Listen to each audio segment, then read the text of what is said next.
Alright, good evening YouTube, welcome back to my channel. Before I begin the topic of tonight's video, I just want to encourage everyone watching to donate to the Hawaii Salvation Army. They are currently supporting disaster relief efforts on the island of Maui. Even though the fires have been mostly put out, thousands of people have lost their homes, they've lost their livelihoods. There are 388 people who are currently unaccounted for on the island. There are search parties out looking for them, or what remains of them. And yeah, Maui needs your help right now. So anything that you can donate truly helps. Go visit the link in the description and check them out. Thank you very much. So tonight's video is going to be about watches that I almost bought but didn't.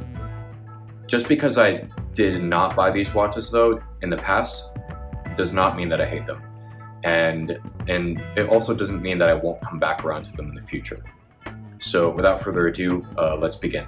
Tonight I am wearing my Datejust 126300. It's the one that I got from Tina over at Ben Bridge. Thank you very much, Tina. I appreciate you. So the first watch that I almost bought but didn't was the Omega Speedmaster Racing Edition. Now, for anybody that's looked through Omega's catalog and seen how many frickin' Speedmasters there are, it's nauseating to, just look at the breadth of the collection, right? But this one really stood out to me at the time. So what I like about it is the fact that it has 100 meters of water resistance. It's got a ceramic bezel with liquid metal inserts, so the bezel is a bit nicer than on the standard Moon watch. It's also pretty much the same exact watch that my grandfather has. He has what I believe to be a previous edition of the Racing Edition, and it's automatic. It's got 2 sub-dials and a date function at 6 o'clock, and it's just the dial configuration of the entire watch is simply beautiful. The current Racing Edition has this nice stippled texture on the dial that is it just does something to me, I love it. However, the reason I didn't buy it was because when I went to the Omega boutique and was with my client advisor Jay trying the watch on, I had the Racing Edition and the Speedmaster next to each other, and I was putting them on my wrist and looking at the Racing Edition, it was hanging over my wrist like crazy. That watch is 44.25 millimeters in diameter. It was just way too big on my wrist. I'm an average sized guy, and for me, the largest watch that I can wear on my wrist without looking like a fool is I'd say a case size of 43.5, because that's how big my Planet Ocean is. This watch was just simply too big, wasn't gonna work. You cannot make a watch work if the lugs are hanging over the edge of your wrist. That's just, yeah, that is what it is. So I didn't buy it. The next watch though that I really like, that I almost bought but didn't, was the Grand Seiko Omiwatari. And this one is hard because I still really love this watch. I still want to get it in the future, but there's also reasons why I should not. But what I like about it is the fact that it has this beautiful, beautiful blue dial and strap. The blue color on the dial and strap are just amazing. I've never seen a blue watch that has ever stuck out to me before like this one. All the watches that I've ever owned have usually been black. I've never owned a blue watch, but this one just, oh my God, it's amazing. Yeah. It's also manually wound, so it's definitely something different. Most of the watches I own are either quartz or automatic, so they don't really require that much interaction to keep running. But the beautiful thing about manually wound calibers is that you do have to interact with it on almost a daily basis to keep it alive. It's kind of like the best way I can describe it is like a Tamagotchi for grown-ups, Wow, that's nerdy. But yeah, it's basically it's a Tamagotchi for grown-ups. You gotta interact with it. You gotta use it in order to keep it alive. You gotta wind it up. It's a time-only watch too. So it's just simple. There's nothing crazy about it. There's nothing you don't need. And it's the perfect dress watch in my opinion. There's heavy amounts of Japanese symbolism that go on in this watch, just like everything else in Grand Seiko's collection. And when I look at this watch, it reminds me of my time that I spent in Japan. For those who don't know, I'm in the military and I was stationed overseas for 4 years. 3 of those 4 years were spent living in Japan. And it was a really beautiful time of my life that I'll never forget. But here's why I didn't buy it. At the time, I was not looking for a dress watch, and I simply do not have an excuse to wear a dress watch often enough. You know, I don't go out and wear suits all the time. I'm not attending black tie affairs on a regular basis. So there's really no reason for me to have a dress watch in my collection when I barely wear the suits in my closet, you know? That's just the way I see it. Also, the blue leather strap, as beautiful as it is, requires a lot of upkeep. For those who own dress shoes or leather boots, you'll know that leather ages very quickly if you regularly expose it to sweat and fail to condition it. In fact, if you don't condition leather on a regular basis, the leather will start to crack, especially when you expose it to sweat or water. So yeah, leather requires upkeep, and for me, that's just not something I want to invest that much time or effort into. Most of the watches in my collection right now come on bracelets, on metal bracelets, and that is a purposeful, practical decision that I've made. I don't like having to baby my watches, so having them on bracelets just means that that's less work for me.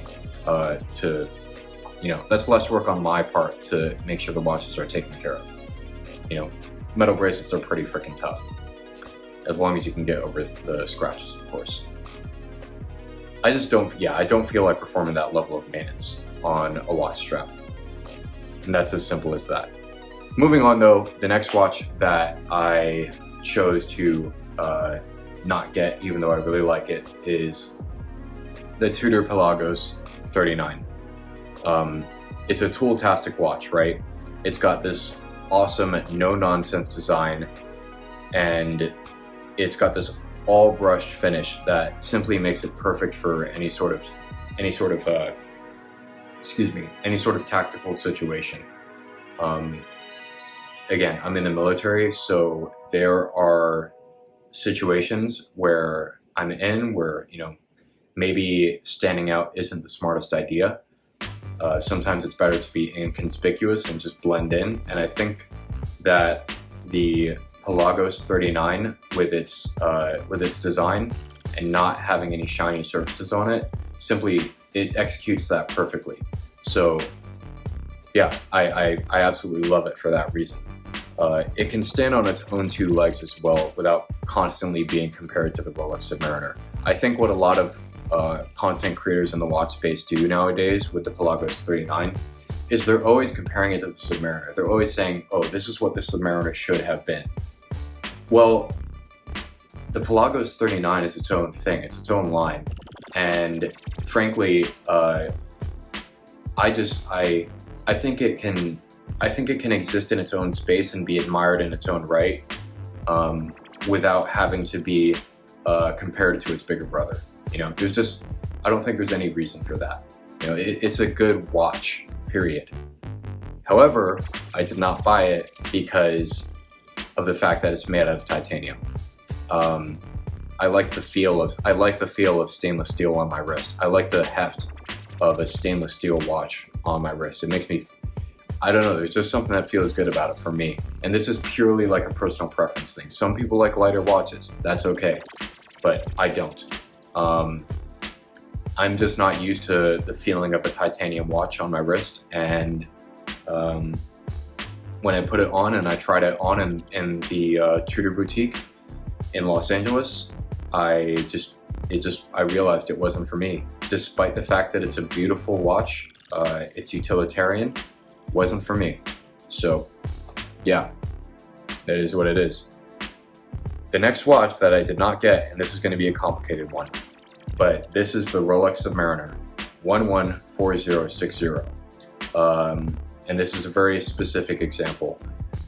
This 114060 was being offered to me by a gray market dealer. And I really like this watch. It's a classic tool watch. It's many people's grail watch. This is the watch that requires no introduction. Anybody that's watching my channel right now probably knows what a time-only no-date Submariner looks like, you know? So yeah, I really liked that this watch was also being offered to me for a competitive price of $9,800. Like if you go on Chrono 24 right now and you look at the 114060, you're not really going to find any examples of that reference that are below 10,000. I don't think that they go that low on the market. And if you look on Bezel, I don't think they're that low either. I think they start at around $10,000. So $9,800 is a fairly competitive price to be offering up that reference for. It's got that nice stainless steel heft and construction that I just love about watches in general. But the reason I didn't buy it was because this watch utilizes the 3135 caliber, meaning that it only has 48 hours of power reserve. And when I'm going to be dropping that much money on a watch, I want it to have better specifications than 48 hours of power reserve. Frankly, in my opinion, I think that 48 hours of power reserve is a little bit below the industry standard in 2023. So my money would be better spent elsewhere. So that's why I didn't go for it at the time. And I have multiple watches in my collection. I had multiple watches in my collection already at that point that I was already kind of struggling to rotate through. So getting a watch with a weak power reserve just wouldn't have done it for me. Also, and this is the last thing I'll say, or sorry, it's not the last thing I'll say about it, but also, I would rather just shoot my shot with an authorized dealer and try and get a current generation Submariner with 70 hours of power reserve. I'll just leave that there.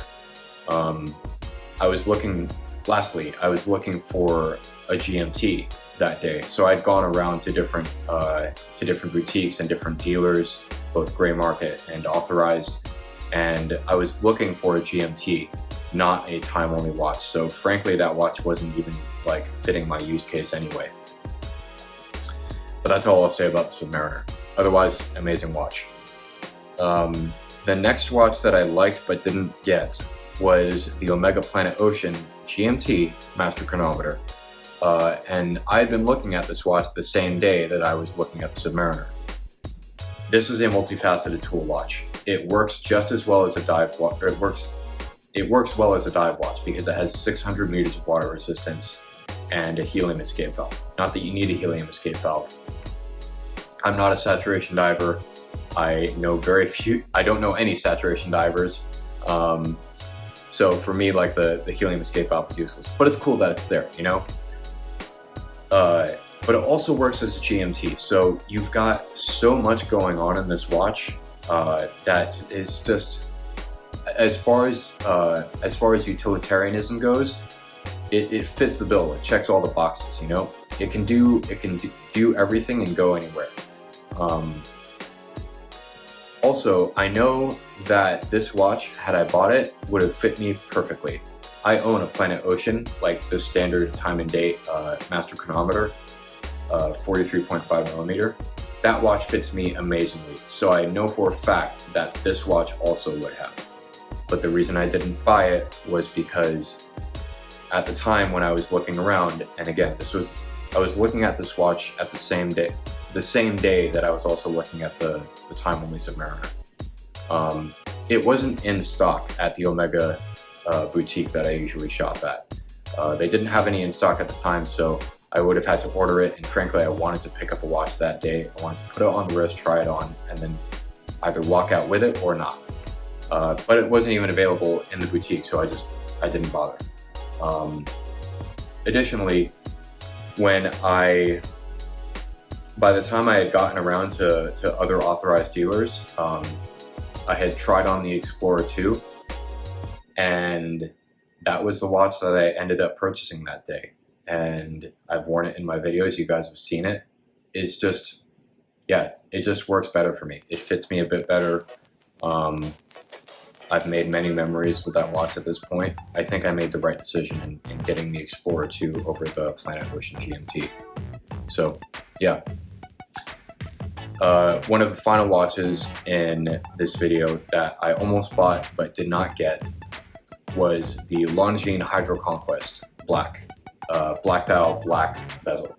I really like this watch, or I did at the time. I got this watch, or sorry, I was looking at this watch in like, I want to say like late November or like late October of 2022.